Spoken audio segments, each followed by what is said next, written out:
gentlemen, boys and girls, children of all ages, welcome back to Take It to the Bank podcast. I'm your host, Ben Ballou, and I apologize. I've been about 6 weeks without making a podcast. It's been absolutely wild. We've been filming TV shows and all kinds of crazy stuff going on here. It is deer season, got the camo on, and it's fall of the year, and I absolutely love this time of year. It's getting colder, leaves are falling, you can deer hunt, you can duck hunt, you can squirrel hunt, and you can go bass fishing. And our guest today, to quote David Letterman, needs no introduction. This guy, number one, is one of the best guys in the whole entire world. Absolutely love him. Wonderful, wonderful guy, good Christian man. Has won every level of professional fishing that there is. Got 6 Bassmaster wins. This guy has got 10 wins over on MLF. He's won a Bassmaster Classic, and he's got one of the coolest nicknames and logos that there is. Let's welcome in the Otter, Ott Defoe. How you doing? There he is. I'm good. Dude. Good to see you. Let's give you a big round of applause here. If I can do that. Well, the crowd's not working with you, are they? Well, no. I said we do. Now we do. There we go.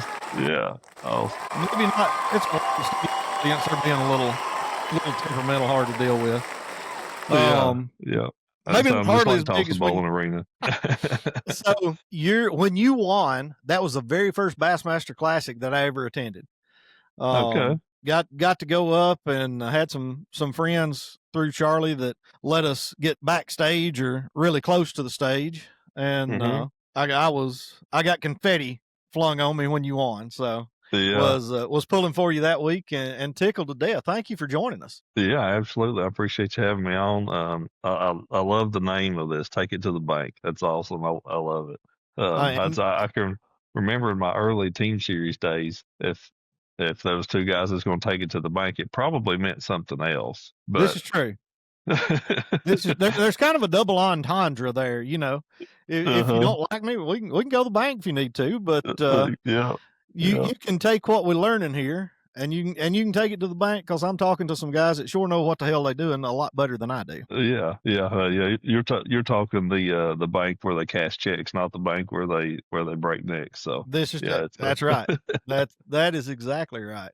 So how's things been in Ott's world? Are we fishing any? Or I know you guys have just gotten done with some team series stuff. Yeah, I fished my second of those team series events down in Oxford, Alabama with Andy. The first one we did good in. We made the championship round up in Wisconsin, it wasn't the same place, but when we won last year, it was in the state of Wisconsin. But then this year, that first one we fished was in Wisconsin as well, and I had a good run. Won our first 2 rounds, man. So that had made 5 rounds in a row that Andy and I had won every day. We had won every day for 5 days and team series competition together. Then championship day, we went to a lake that was way more smallmouth, not a lot of largemouth in it, and we struggled there. And you know, no surprise, forward-facing sonar played a big part in that event, and that would have been late September. And then fast forward, we'd fished the Ultimate Angling Championship down there at Gunnersville. Edwin, Andy, and myself all fished that, and of course that was a no forward-facing sonar. And I'm not trying to run off on that tangent, just kind of giving you some back history, because you asked if I've been fishing, and that's kind of where it's going to. But and so then we fished that event, and then just like a week or 2 later, we had that other team series event down there in Oxford, Alabama. And first day was all Andy and I got to fish. We fished on Lake Wedowee, which I had heard of before and had never been on. Kyle Welter's on the lake, actually. I think so. Yeah, I believe that's right. And you know, it's your Highland Reservoir, you know, looks a lot like a Lewis Smith, or probably Lake Martin's downstream of it, you know, fairly similar to that. One thing a little bit unique with those team series, there's only 4 guys, 4 teams on the water. Though they don't need a very big body of water, but connectivity is extremely important, because there are only 4 boats on the water, only 4 cameras on the water, so they can't really have a camera go down. So a lot of times I'm saying all that to say they limit some of the water that you go to where if there's an arm of it, typically it's up a creek arm, up a river arm, that's where you lose cell phone service.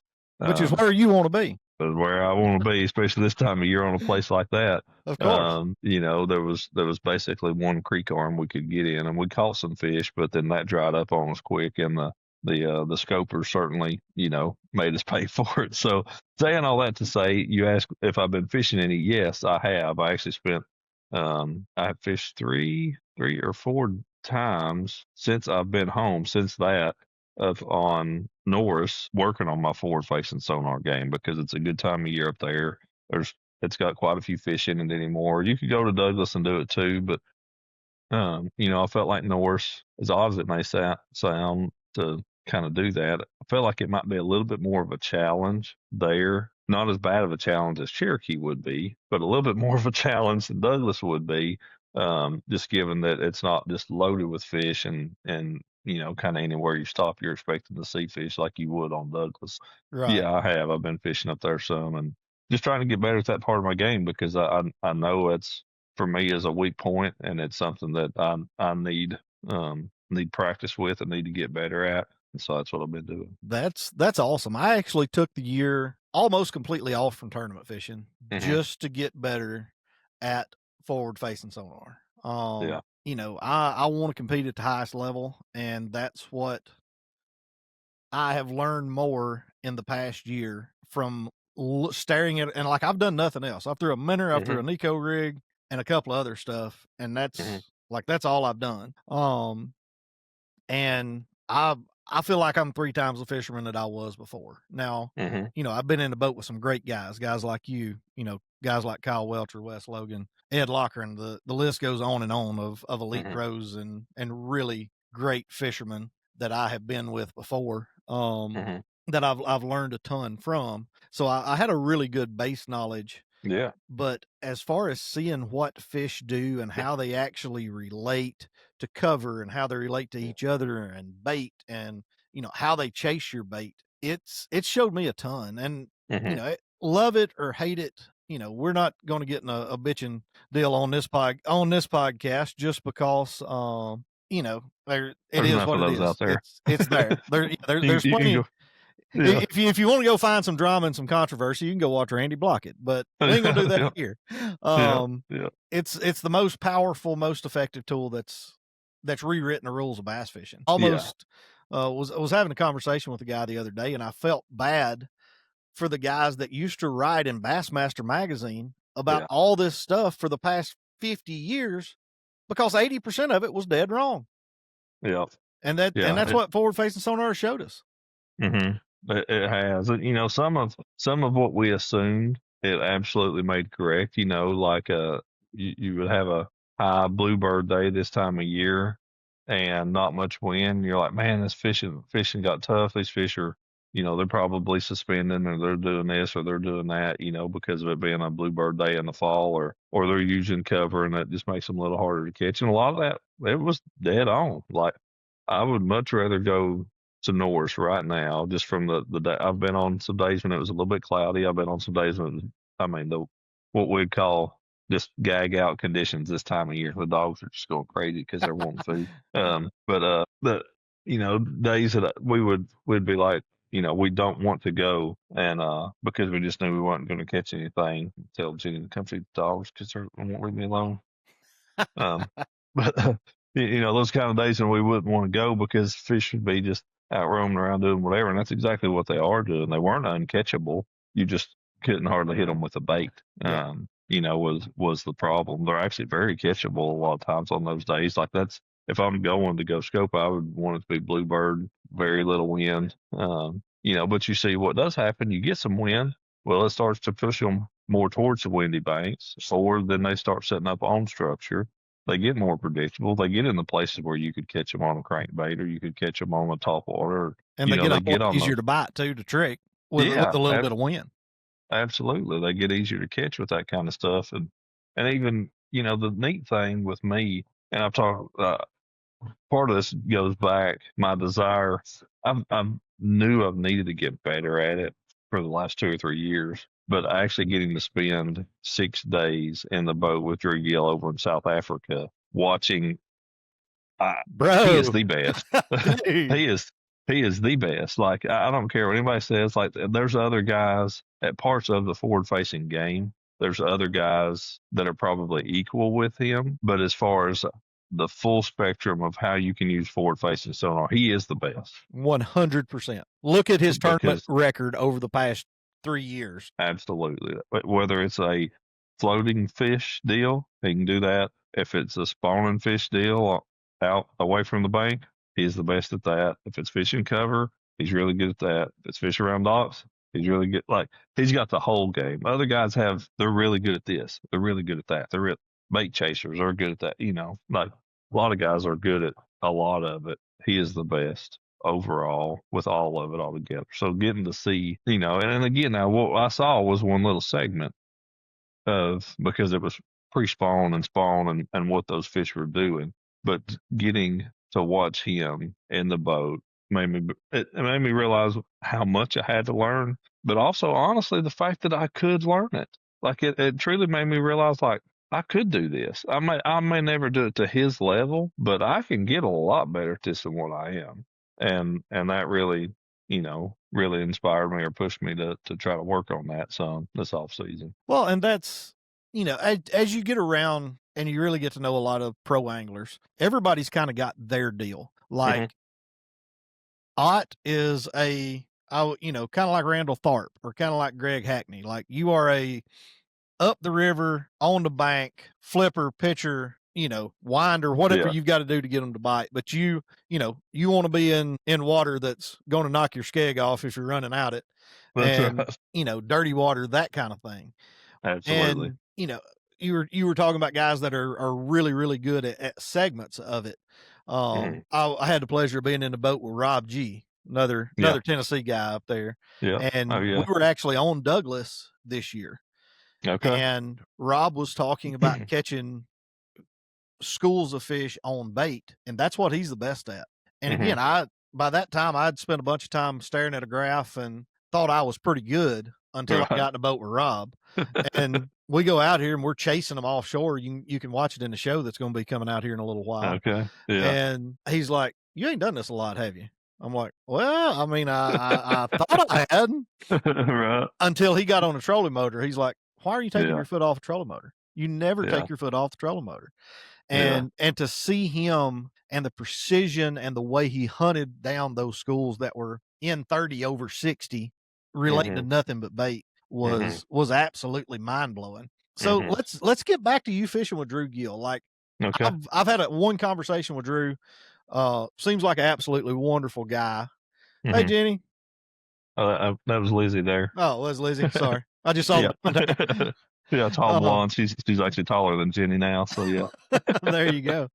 Yeah. But I love to listen to Drew talk about fishing. Like, he is a otherworldly thinker. Like, he's a very cerebral fisherman is what I like to call him. So talk about going to South Africa, talk about, how you enjoyed that and kind of that entire experience, especially being with him a few days. Yeah, absolutely. It was a cool trip. So it was for Team USA. We went over there. I was part of a 6-man team, 3 2-man teams. So Drew and I were a team. Scott Martin and Logan Parks were a team.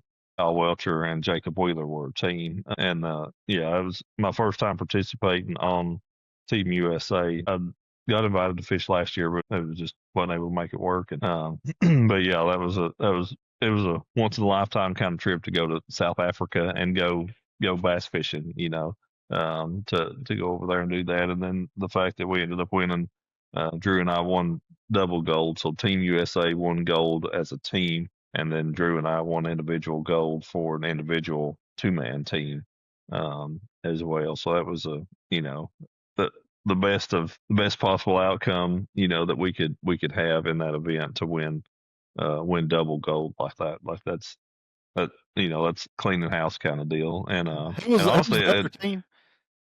Drew Gill or Scott Martin and Logan Parks, Jacob Wheeler and Kyle Welcher were the other Oh my teams. God. Like, yeah. I mean, that's like going to war with some F-35s when everybody else has got Orville and Wilbur, whatever their name was, the ones that invented the airplane plane. I mean, like, Yeah. Y'all had to just slaughter them. We actually didn't, and that's the thing. Like a lot of those other teams are really really good. Some of the countries in particular, Italy is especially, that they have done exceptionally well the last 3 or 4, 5 years, maybe even.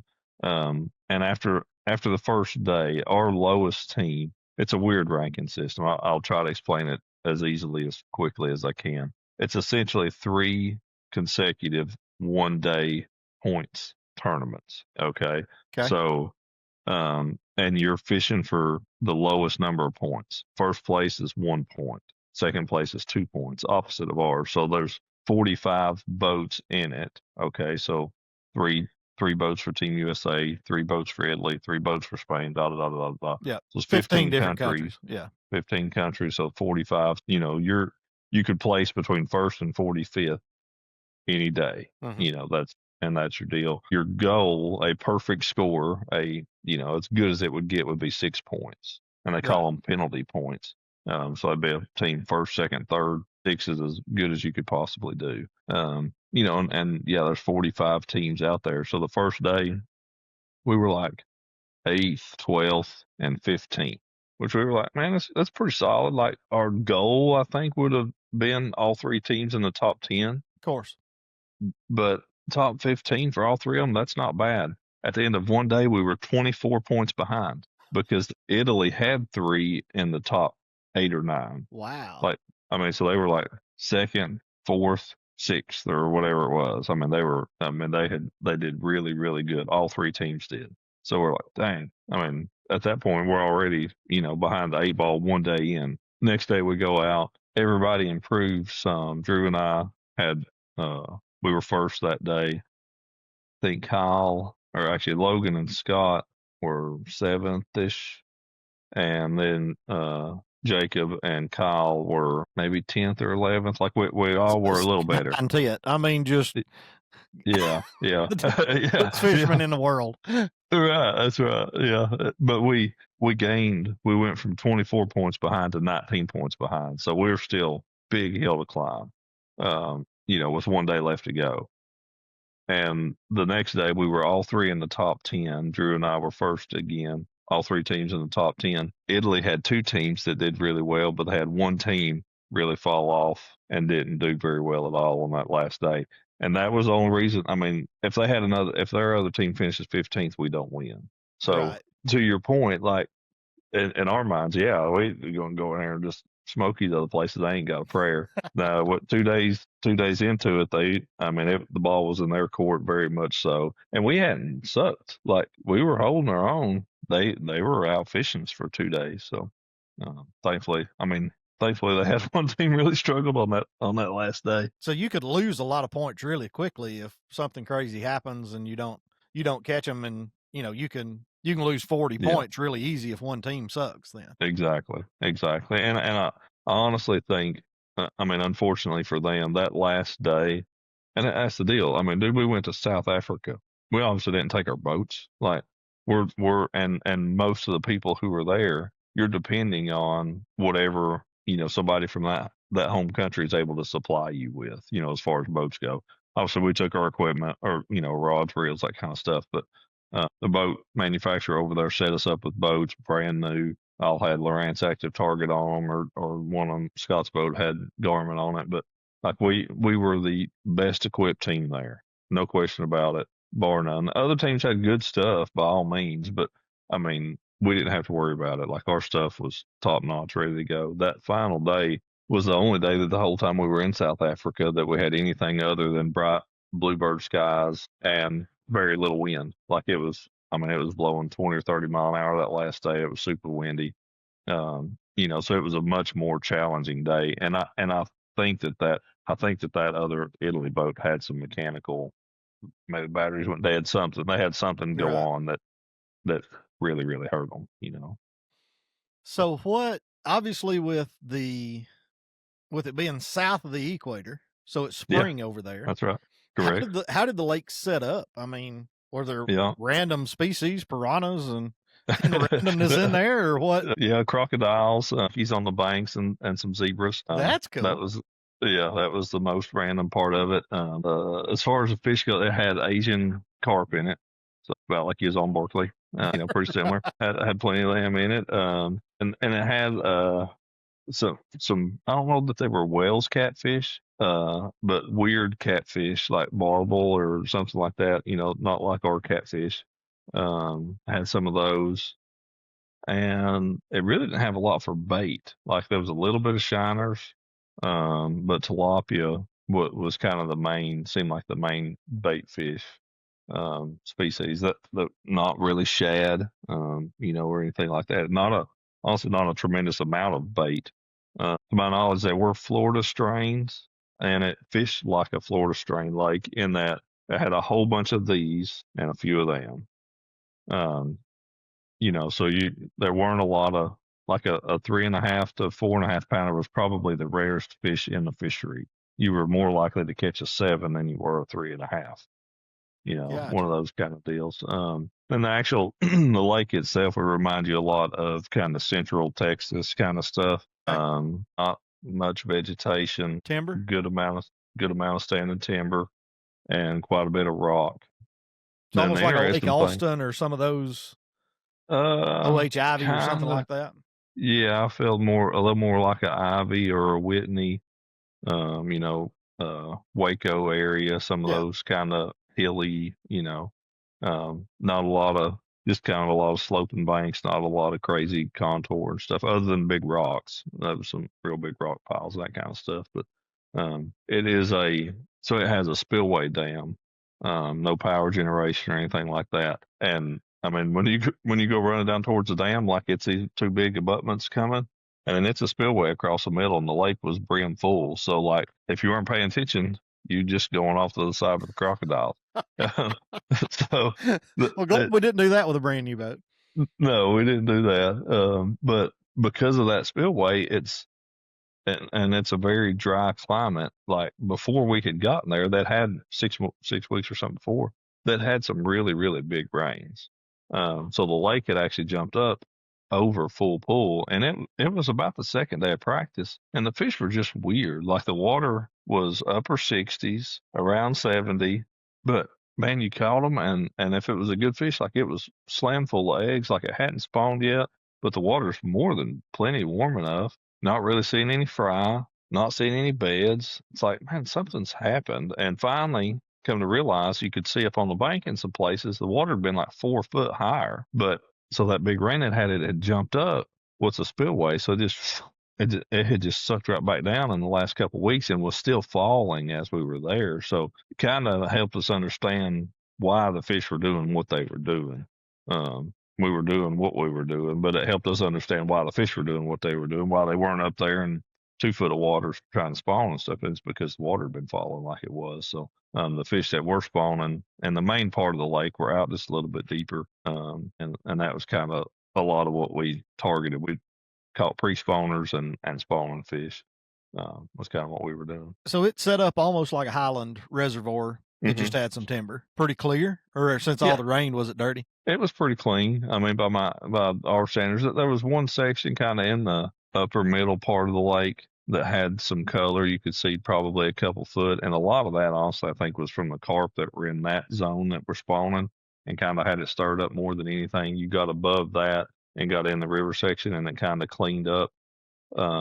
And then you got down the lake and it cleaned up. Like on the lower end, it had 5 to 7 foot of visibility, I'd say. And then a lot of the lake had 3 to 4 foot. What was the one thing or the one moment when you were fishing with Drew that you were like, "Holy cow, that just happened"? I mean, there was a lot of little stuff early on, but honestly, probably the biggest one I think he caught of the trip, which was I think certainly our last cull. But we already had a good bag. I don't know, 18 pounds or something. This was on the last day, and we had went like I said earlier, the wind was gassing super hard. So we went down all the way to the dam because the way the wind was coming, that was the most protected area. Well, let's just go down there and we can, scope around. Like there's a big fish or two down there in that corner somewhere. And he had threw a jerk bait up towards it's kind of the shallower wall of the dam, and a big fish followed it out. And But it follows it. It never got super interested, but it followed it, and then it just turns around and starts going back to the bottom. And he picks up a drop shot and gets it out there in front of it, and you see the fish follow it down. And this is the fish that's followed as jerkbait, 50 foot at this point, and then he's able to get his drop shot. It took him a cast or two to get it, where he knew he saw it and get it down there to it, and then it finally he sets the hook, and it was 7.5 or 7 3/4 pound or something like that. It was just a fish that, like, even knowing what little bit I know, like, I'd just give up on. Like, it followed my first bait that far, like that whole follow up process, and then how oftentimes you can turn that into a bite. That of actually seeing that happen of following up with something else and still getting that exact fish to eat. That's cool. Hmm. That is cool. And I think probably one more thing that I'd add to that is how precise he is on how big a fish is. And we were using, he uses Garmin. We were using Lowrance, which is not his. It's good. It's a great right. product, but it's not his choice in product, and it's not what he's most familiar with. But he could still tell me, like, that was about 2 3/4. It would catch it in practice. It'd weigh 211. Yeah, That's insane. I'm not kidding. Over and over and over.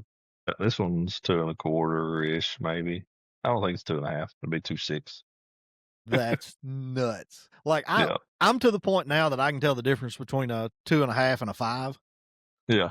Or a 12-incher and a 2.5. Yeah. But nowhere near that good. Yeah. No, it's impressive. That's cool. Yeah. Well, since that one was on a Highland reservoir, and you are a native of East Tennessee, which is home of the Highland reservoirs. Oh yeah. Let's dive into some fall fishing and kind of what we need to be doing on Highland reservoirs this time of year. I grew up about an hour away from Dale Hollow, and one of the best lakes in the country. That place is absolutely phenomenal. And we used to start the week of Thanksgiving and take creek minnows. We'd go seine them out of the creek or catch them in traps and go up there and start catching smallmouth on points and bluffs and stuff like that on live bait. Grew up doing it when I was a kid. And you talk about fun. Get up there on a good day and you're catching this one. I didn't know anything. It's just, there's a bluff or there's a point or whatever. Had a blast, but August, September, kind of in October, especially when we've had a year like we have this year when it's been hot and dry and just kind of the same weather forever. They suck fishing. I don't care where you're at across the country. Right. Like, it's just not good. Yeah. But we've had some cold fronts now. We're getting into November, and it is some of the best times in the world to go fishing on a Highland reservoir. Yeah. And we both do some hunting. I know you do some deer hunting. My wife's a deer hunter in the family, but my son's blowing my phone up right now. He's sitting in a stand about 200 yards from the house. Maybe he'll get one this afternoon. But the beautiful part about fishing in the fall to me is there ain't nobody out there. You ain't dealing with no pleasure boaters. You pull up to the boat ramp. If you want to undo your straps on the boat ramp, that's just fine because nobody else is there. Like, I love fishing in the fall, especially when it gets this late in the year. And they eat. Yes. Yeah, they definitely do. That's I've had some, a lot of the team trails that I grew up fishing around here, a lot of those fished a fall, spring kind of schedule. So we fished a lot of, big fall tournaments, October, November, usually into December, and then it'd start back up maybe February, but then March and go on into, throughout the spring. So we used to fish a lot of stuff. Anymore, it's pretty much Team Series Championships is all that you got, in October, November anymore. But I loved fishing. And we still fish a lot of, some local tournaments and stuff. Parker and I always fish a Black Friday tournament. My brother helps put on Douglas, day after Thanksgiving. It's an annual tradition we do, and it'll have as few as 50 or 60 boats, and it's had over 100 a few times in the last few years, so it's always a big turnout. But yes, they will absolutely eat this time of year. And the biggest bag I ever weighed in one of the biggest bags. About the second or third biggest bag I ever weighed in on Cherokee was the first weekend in December, and we called them all on top water. I called them on a spook and a long A the first weekend in December. So you can have some really, really good topwater fishing. The whole month of November generally is going to be, and into December if it doesn't get too cold too fast. I've caught them on New Year's Eve and New Year's Day on top water, but yeah, November as a whole. I've actually done my YouTube video, my technique of the month video that just went up today, I think, was talking about fishing topwater for this month. Yeah, it can be a great way to catch them and have a big time doing it. When you get to a highland reservoir, we'll use Douglas as an example. I know it's one of your home lakes up there really close to you in the Knoxville area. When you drop your boat in, what is the single most important condition or thing that you're going to look for that's going to put you around fish? Or if you see this, that I've got to get out of here because they're not going to be here, they're not going to bite. Yeah, the thing I probably look for the most this time of year, the way I like to fish, is watercolor. I want to go to where it gets some color, and I mean color anywhere from as dirty as 6 inches of visibility. But if I had my choice, it would probably be in that 10 to 16 inch of visibility, something in that range. 18 inches is fine. 2 foot's kind of like, meh. If that's all I'm going to get, I'll take it. But I would rather get somewhere between a foot and 18 inches of visibility is probably my ideal, because I want it to be colored. I want it to be pretty dirty, but I don't want it to be just chocolate milk. I've caught them in dirt, but where you've got a little bit of visibility, that 10, 12, 16 inches, that kind of stuff. That's probably my favorite watercolors. That would be my single factor that I'm going to look for the most. The thing that's going to make me like leave an area and we've had some of this already, is if we get a lot of cold rain, something in the high 40s or low 50s, and I go back into a place and I'm, the water temperature's falling, and boom, that water temperature really drops hard. I'm probably going back out there a little bit, just because I feel like that, we're at the point of the year you could probably get too far back.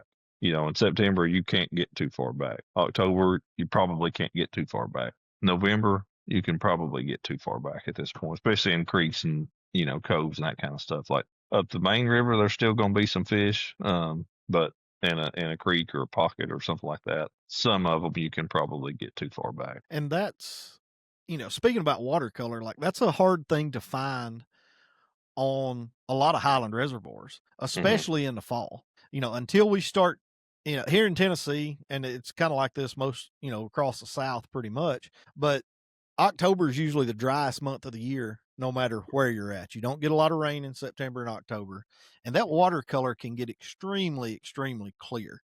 And if you're not a scoper, which Ott Defoe's turning into one, like we're gonna have to get we got to get you a little rope hat and flat bill and some stuff. Yeah, I'm gonna need some Rogaine too. From the pictures I saw from the Ultimate Angler, dude, we had a hell of a set of hair. Yeah, I got it. It's gone now, but I had some hair then. Yeah. But finding it's almost the opposite of the spring, because a lot of times in the spring of the year, I'll look for those warm rains, and that's pushing dirty water into backs of places. Because if you get a 2 or 3 degree warm up in the backs, a lot of times it'll congregate fish back there. Well, it's the exact opposite this time of year, because that rain's 10 degrees colder than the watercolor, or than the water temperature is. So when you go to look for that, or obviously you're a river guy, so are you starting, halfway? Most of these lakes they're not just ginormous, other than maybe Cumberland. But are you looking halfway up the river to where you start, and then you go from there on up farther of the river? You're going to try to look at bigger creek arms and break one of those down? Kind of tell me how you would go about it in practice. Yeah, for me, looking at a place that has some flats to it. So even like a Delhala or a Cumberland or something like that. Like to me, Cumberland, Fishing Creek, I've spent some time on Cumberland, not an extensive amount, but like Fishing Creek on Cumberland has some of the biggest flat areas in it. And just generally those areas are going to have, they're going to have a little more color, because on as you mentioned, all our lakes, it's the time of year when they pull them down. So you've got more mud exposed anyway. So any wave action whatsoever, any wind, any rain, it's gonna muddy those areas up a little bit quicker than it is a place that's just a steep rock valley. Uh-huh. So those are the kind of places, the bigger, flatter creek arms or the river sections are going to be the places that I look for. Douglas is a really fertile lake and one that will get dirty easy. It kind of has a unique deal with it that just keeps the water colored a decent amount for a good part of the lake. Like you don't have to go the top 3 miles of the river to get to where there's some color. You go to South Holston, you got about 100 yards of water that gets colored Right. up. So just because of the type of mountainous lake that it is, Douglas gets so much flow and so much sediment throughout the summer, and then it has so much flow. Even you get a little bit of rain, we get some rain in North Carolina or whatever, it just continually washes that sediment. Yeah, that's a good shot up there. It just continually washes that sediment on down the river. So it kind of carries dirty water. If you get any amount of rain and stuff, anything much to speak of, it'll get muddy at Dandridge, especially by the time you get to middle November, late November, and the lake is pulled down 25 or 30 feet. So that stuff from I-40 bridge up is pretty small.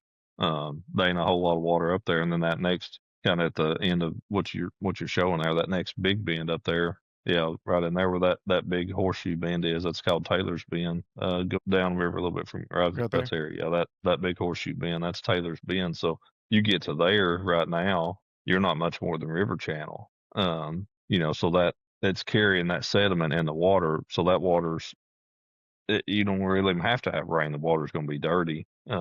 You go over to Cherokee, it's not like that because it just doesn't have near the amount of sediment flow. That Douglas does every single year. So it's unique in that you can always go up the lake a little bit of Douglas and you're going to find some dirty water in the fall. Let's get off my map here for just a second. We'll pull it back up in just a minute and really break stuff down. But you touched on something there that all highland reservoirs that I'm aware of do, and that's a winter drawdown. And it can be extremely, extremely drastic. Douglas pulls down 20 or 30 feet or something crazy. It's 994 is full pool, and typically in the winter they'll keep it in the 952 to 955 range, so 40 feet. So this is places, if you go to it in May, there's 50 feet of water there, and correct, a duck won't get his ankles dry or get his ankles wet this time of year. So that, with that, number one, that creates a bunch of current when they're pulling that much water out of a reservoir this size. But how does that affect how you fish and where you're looking for these fish? I know on some of our local lakes, October 15th is usually the day that they start drawing them down. When that water is falling every day and those fish want to be shallow, how does that kind of affect your decision making, and how do you go about trying to find them? The big thing that a lot of people do, honestly, is they overthink it. You almost need to treat it more like a tidal water fishery, in that if there's enough water there, if there's this much water to where it's enough water, fish it. Like you don't, because if you overthink it and be like, man, this water's falling 6 inches a day, and in 2 days there's not going to be any water here. There can't be any fish. No, if there's water here right now at this moment, it's deep enough, and there's a piece of cover and there's food, you should probably put your bait there, because like they're constantly, the fish are constantly on the move because of it. So if it sets up good right now, it's probably good right now. In a day or two, don't worry about it. It may be dry. It may be dry. I mean, that's you'll literally catch fish, and then in 3 or 4 days, where you caught that fish is dry ground. The fish doesn't care. So and the good thing with Douglas, Cherokee has some areas that are natural ponds, natural low places. Douglas truly doesn't have any. Everything on Douglas is a valley. So now there's some big flats that are very expansive flats that really don't have much fall, a whole lot of fall. They're pretty pretty flat. But if there's a creek channel, if there's a ditch, if there's anything, everything in that lake is basically a valley. So if there's this much water, somewhere a little not too far from it, it's this much water, and not too far from that, it's a little bit deeper. Like, so there's the thought process of a fish ever getting trapped probably ain't gonna happen on Douglas because there's always a valley to get out. I don't know that they know that, but it works that way for them. And as an angler, it does. I do see where I want to always be somewhat ditch related. Like maybe I'm within a cast of a ditch, or something like that. I'm not unless that flat has 3 or 4 or 5 feet of water somewhere nearby. But generally speaking, it's going to be somewhat at least a little bit ditch related. So like if you go to go where you're at right there at Muddy Creek. Yep, Great Zoom Creek. in, go further towards the back of it. Whoops. That's like that. So like back there where the bridge crosses now, that's I haven't looked at the lake level, but I don't know if you could get to there right now, to be honest. But you can see you've got several other arms. Every one of those arms has a I don't want to say a significant, but it has a ditch coming out of it. So there's a drain coming out of every one of those, and that's that winter pool like that right where your cursor go to the right, or just with your little, where's your hand at on there? Yeah, right. Okay, so go up left just a little bit. There's an underwater point that kind of comes all the way out across the middle of the creek. Yeah, go right back here. to your left, right there. Yeah, there you go. It's like that. That's a big obvious main point there. Like there's always some water there in the time. So you can see it's showing 48 or something out in kind of the middle of the creek there. There's always some water there in the wintertime. So like that's as far out as what fish would come. So let's just call that wintering stop. Zoom back out and just ballpark how far it is to the back of the creek. Like Yeah. if you keep going all the way to the back. Yeah, probably a keep mile or going. so, 2 miles, something like Well, that. well, no, All the way back yeah, here, you get really. you can hook that bend around to the right, and back there where it says Muddy Creek on the land, like you could get back past that in the summertime. Bass will be all the way out past there, and that's dry ground, nearly out to where I was just telling you. So these things, we were talking about forward facing sonar. If it's not taught us anything else, they have fins and they swim. Absolutely. And they move. Absolutely. They will absolutely move. Yeah, it's nothing for them, and that's over the course of a few months time, from July to November. But yeah, we found out that they'll swim that far in a day or 2 days, much less a few months time. So that's no big deal for them. Actually, not to bring up Drew Gill again, but I heard him talking the other day that he followed a school on Dell Hollow one time. Same school. Said he decided he was just going to follow him, looking at him with his graph. Followed him 3.5 miles. Wow. In an afternoon. Wow. Like, yeah, that's them starting here and winding up, going all the way to the main lake. Yeah, somewhere over here somewhere. I mean, it's crazy. So what kind of features are you going to look for this fall drawdown, getting colder, that kind of thing? Are you going to start looking at main points like this and that? Or are you going to be looking for any available cover? People don't realize when a lake falls down this much, there's no laydowns. There's no laydowns. There's no, bank grass. There's nothing in the lake. Yeah, there's very few docks that end up reaching out far enough. Any good cover like wood cover and that kind of stuff absolutely becomes a magnet, almost irrelevant of where it is.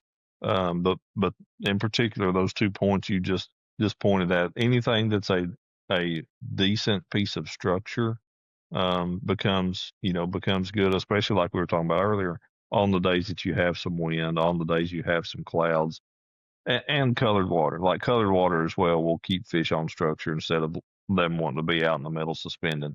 They're gonna use structure more when the visibility is low, which is again a reason why I am drawn towards colored water, because it's going to put the fish relating to something a little bit more. The other part is any kind of there's not a whole lot of great wood cover and dock cover and that kind of stuff. So any kind of rock transitions. On Douglas, we have on that lake, there's a lot of slate, a lot of grain, a lot of rows of slate, grains of slate, and that kind of stuff. So anywhere where you've got those more significant veins of that coming down in the water, those are going to be good. And a lot of that stuff, some of it might be on the side of a point or next to a point. Some of it could just be you're going down the bank and then, man, here's just a good grain of slate. So structure as well as what cover you've got left are kind of the two key elements. So to kind of paraphrase, we're gonna, you're gonna start any main creek arm, and you're just kind of gonna go back until you get the watercolor that you want to fish, and then go look for any available cover. Like that point right there, we caught them on in June with Yep. with Rob, and That's a top secret place. I can't believe you know about that. I mean, it's a sneak hole. Nobody would look at that and think there might be a bass there. It sticks out farther here than anywhere else. Yeah. Like obvious stuff like this, there's gonna be bass there all year. There's just a population that live there. But you're gonna slide back in here and you're gonna try to find that roughly 1 foot of visibility. And that's power fishing. So, and that's what you do best. That's how you've made how many million odd? Should we go look? A couple, yeah. 3 million on MLF and 1.5, 1.6 on Bassmaster. We've made almost $5 million doing this. So you know what the hell you're doing. What? Yeah, you're a cranker. East Tennessee, those little flat side, shallow running crankbaits. I think you might have designed a couple of those OGs. Square bills, kind of go through your list of baits that you're going to have on the deck in November on any highland. Yeah, absolutely. Yeah, I'll have 2 or 3 crankbaits for sure. Based on the day a little bit, or just kind of, what the weather's doing and what I think the fish are doing. But everything from the little tiny, the shallow running tiny, which is about a 4 foot diving bait. That one is a bite getter, but will also catch a big one, especially on your tougher kind of day. That high bluebird day, not a lot of wind. That's going to be the bait I'm probably going to be throwing most of the time. Once I've got a limit, before I've got a limit, when I'm trying to catch a big one, like it just gets bit. Rocco is a square bill, and that's going to be the bait that I'm throwing if the water is really colored, or if I'm definitely in, if I've got a better piece of wood, a heavier laydown, something like that I need that square bill to get through. But especially some wind, some wind is definitely going to be a kind of be a key as to when I'm going to pick up Rocco a little bit more at around about 5 foot or so. But then I'm going to have something for fishing a little bit deeper off of those banks. That could be an OG Slim. That could be the Deep Tiny. Could be a DT6. Something that runs in that 5 to 7 foot range. And I may even have a couple of those tied on, but something that runs in that 5 to 7 foot range for fishing out on those, call them more transition type places. Stuff where I'm not like throwing in the dirt and fishing out to 3 or 4 foot. Stuff where I'm throwing in 3, trying to fish to 7 foot or something like that. So, and another big one, honestly, for just getting back in those flats, especially you get some wind blowing in the afternoons, that kind of stuff that a lot of people overlooks, the lipless. I was about to say a trap. Oh, dude, I mean, everybody thinks about it in the springtime, but it works really, really well this time of year too. You catch a lot of fish on a lipless crankbait in the fall. So, Raffles actually got a new one coming out this year that I'm excited to get to fish on. It's called the Snare. It's a really good looking, really good running lipless crank. Apparently, Fido liked that one too. Yeah, apparently so. No, a lipless is one of those things that it's amazing how many fish are caught on those things with not a stitch of grass around anywhere. Oh yeah. Yeah, people really pigeonhole a lipless crankbait for a pre-spawn grass. That's all you can do with it. That is not the case whatsoever. It is way more versatile. I do personally limit it to flatter areas. Like I'm not going to throw it on a 45-degree bank. Of course. I'm not going to throw it on a bluff, which is odd because all you got to do is stop reeling and it'll go to the bottom. So, it's the one that you can always make bottom contact with. But for me, I do limit it, to flatter sloping places. But it is, man, it absolutely gets bit. What about a jig? Are you flipping or dragging a jig much this time of year? That's one I always have. I'd have those crankbaits tied on. I would probably have a bladed jig tied on, possibly a spinner bait, absolutely a top water or 2. depending on the water temperature, a buzz bait, walking bait, or a wake bait, kind of based on water temperature type stuff. But then I'm always going to have a jig on to flip, primarily, in a piece of wood, or if there is a boat dock to get underneath of. But yes, I'll always have something on to flip and, come across a lay down or something. And Douglas don't have a lot, but like Norris has got a good amount. Cherokee's got some. Um, but yeah, I'm always going to have a jig tied on, just usually a half ounce compact, something fairly small. Um, Jig that I can pitch around and pick apart some of that wood a little bit better with. What's your favorite jig trailer? I like a chunk. This time of year especially, I'm a chunk guy. I like the Bass Pro Elite Chunk or Elite Chunk Junior. I like them. Just a good old fashioned chunk. I usually thread it on. But I do still like a chunk for a jig this time of the year, this part of the world. Now, up north, smaller profile, that kind of stuff. I'll use that Elite Chunk Junior some, but I'll use some other stuff too. The really good jig fishermen that I've been around. I don't know if you know Rick Cheatham, one of the best jig fishermen that I've ever seen. He's caught so many on a jig, like that's his deal.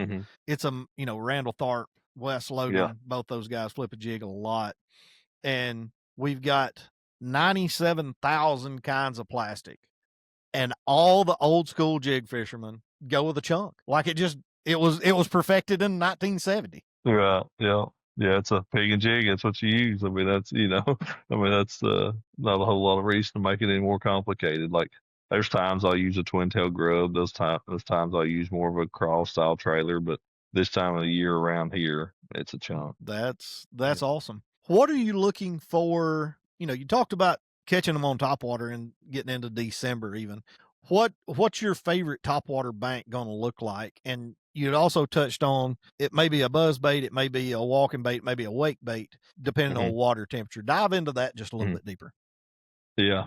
Earlier, like right now, water temperature still up in the 60s, mid 60s, that kind of stuff. A buzz bait, something a little faster, a buzz bait or a faster wake bait. Wake baits, there's different degrees of it. You got some that you can fish pretty quick. You've got some that you got to fish, fish real slow and stuff. So there's different wake baits and stuff, but warmer water temperatures, that's when I'm gonna go with a buzz bait or a faster wake bait that's something I can reel a little quicker and that kind of stuff. As you get into that low 60 to the mid 50, that's when, a walking bait, to me, it's a little slower, a little more methodical. That gets better. And then a slower wake bait. I mean, all the way down to about 50. A slower wake bait is going to be kind of what I go back to. Yeah, but as far as you mentioned about the type of places to fish them, a lot of that stuff honestly, throughout that until you get to the very coldest end of that spectrum, it's flat, shallow, maybe a little bit of gravel, a little bit of, a lot of dirt, but just anywhere I've got shallow bait fish present. Ideally, there'll be a little bit of targets out under the water, something I can barely see, a dark spot, a piece of wood, a stump, a rock, or something that I can kind of think is a little higher percentage area. All in all, just generally flat and shallow, and the presence of bait fish being there. And it's one of those ways, especially in those, upper 50s to mid 60s water temperatures. Like it's a way you can cover water. And if I've learned anything in the fall is they ain't everywhere. Like they're getting ganged up a little bit. But they've been fished for all year. Like they're still pretty smart. You're going to catch one or two most time on a place. Occasionally you get lucky and get in a place and just really hammer them. But most of the time it's a onesie twosie type deal. Yeah. And you can just cover so much water with one of those. Yeah, it is. It works in your favor because it's, especially with those faster, buzz bait and a faster weight bait, that kind of stuff, because you can just kind of stand on go and, just go down the bank or whatever till you get a bite or two. The one unique thing I feel like about this time of year, a lot of times it is you catch a fish or two somewhere, then that's kind of it. You can oftentimes come back to that exact same place and catch another one.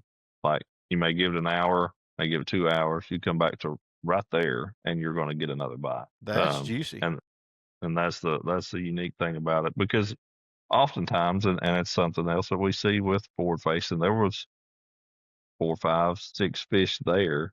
You just caught one of them, or maybe you got lucky and caught a second one. They're going to go back and reset up on that. If you give them a little bit of time, you come back and make another cast, you're going to catch another one of them. So that's something that I had always done. I just thought, well, another fish come through. No, there were 7 there to start with. You just caught one of them, Right. and pull the rest of them off of it. Give them some time. They go back. They'll set back up, and you come back and catch another one. No doubt. No doubt.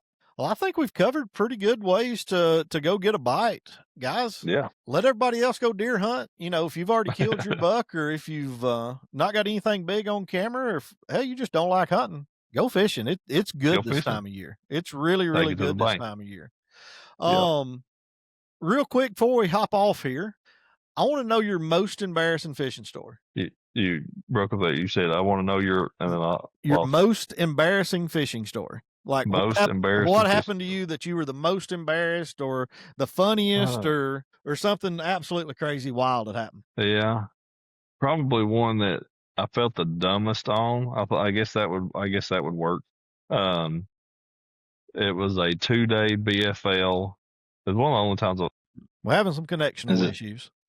Okay, is it still working on your end? Yeah, I got you now. Okay. It's a disconnect. So it's good. Yeah, we're good. So 2-day BFL. Yeah, 2-day BFL, Fort Loudon. I was leading that first day. This was in September. You know, whenever time 2-day BFLs are September. Fishing's terrible. First day I had 15 pounds. Second was 12. And I'm in a good place, you know. I didn't catch a lot, but obviously I caught the right one. So I was way up the river, and go for the next day. I only caught one, but it was a 4-pounder. So I didn't feel like I had a shot to win, but I mean, you know, I was hoping maybe everybody else had a really bad day too. But either way, I fish around, I fish hard, and I see Wesley running back down the lake, and I see somebody else running back down the lake. I guess they're wanting to hit some more stuff on their way in or something, you know, because I've got to be in at 3:45 or whatever in my mind. So I fish some more, and I'm kind of working my way back down. And I'm running. I think I was going to stop at one more place. I had 5 minutes more to stop, and I'm running, and I'm like, no, I'm supposed to be in at 3:30, not 3:45, and it's 3:27 right now. And you're 15 minutes away. And I know I've got, you know, 12 minutes to run or whatever it is. Like, just, you know, that feeling of knowing there is no chance. And that was like, you know, that I remember punching inside the boat, you know. But thankfully it didn't cost me winning. I should have finished second. Instead I finished sixth. But it's what it was. People waiting. Oh yeah, because that was a good part. So I was first, right? So they do the hot seat. Right. So they got to wait on the guy who's in first to start the weigh-in. So everybody's like, on you. Where's Ott at? Yeah, they're obviously worried because you know, wasn't in on time. So yeah. So did you waiting on the guy? That was when at the BFL regionals top 6 qualified, right? This was a 2-day. This was a super tournament. So yeah, not regional. Not a regional. Yeah. Well, that's all right. That is a good one. Well, Ott, I really appreciate you taking time out to, thank you, Ben. Bestow some knowledge on us. I have thoroughly enjoyed it. Anywhere people can find you? I know you said you're doing monthly YouTube stuff on a technique, really going diving deep, that kind of thing. Yeah, it's been good. Yeah, our YouTube stuff, of course, you know, Facebook, Instagram, all the usual places. A good video from today of me jumping in the very cold pool to make good on my lost bet to Edwin of the Oklahoma UT game. So but yeah, all the usual places you can find us on there. That is awesome. I actually lost a bet on the UT game as well with my good buddy from Turnpike Troubadours, Ryan Engelman. Okay. I've got to pay it at the Classic in Knoxville. Gotcha. So you can, if you hang around, come listen to the Fat Rascals with me and Luke Duncan. The rest of us, you can watch me pay my bet there because Tennessee did not play well. They did not play well. No, that's for sure. Let us down. All right. Well, go do a little fishing. Do a little hunting. Y'all have a wonderful holidays, and you can catch us right here next time, and you can take that to the bank. You can take it to the